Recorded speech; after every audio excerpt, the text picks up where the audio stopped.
السلام علیکم۔ ملکوال سے ثقلین صابری کی رپورٹ۔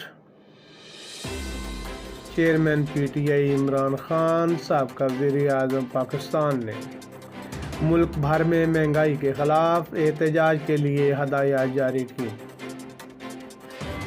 ملکوال ضلع منڈی بہاؤالدین میں بھی مہنگائی اور لوڈ شیڈنگ کے خلاف بھرپور انداز میں گزشتہ رات احتجاج کیا گیا۔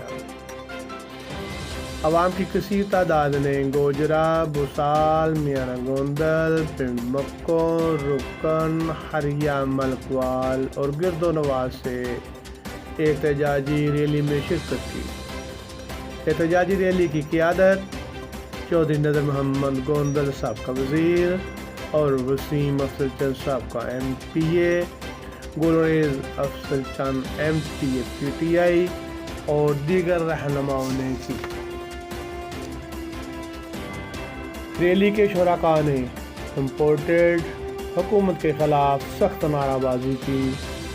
رہنماؤں نے خطاب کے دوران پیٹرولیم مصنوعات، بجلی، گیس اور اشیاء خوردنی کی قیمتوں میں بے لگام تباہ کن اضافہ کو مسترد کر دیا اور کہا امپورٹڈ حکومت دراصل ڈاکو لٹیروں کی حکومت ہے۔ 3-4 سال سے بھوکے تھے اور اب دونوں ہاتھوں سے مال اکٹھا کر رہے ہیں۔ ان کی حرکتوں اور اقدامات سے ملک اور قوم کا دیوالیہ نکل چکا ہے۔ پریس کلب ملکوال کے سامنے احتجاجی مظاہرہ پر امن طور پر ختم ہو گیا۔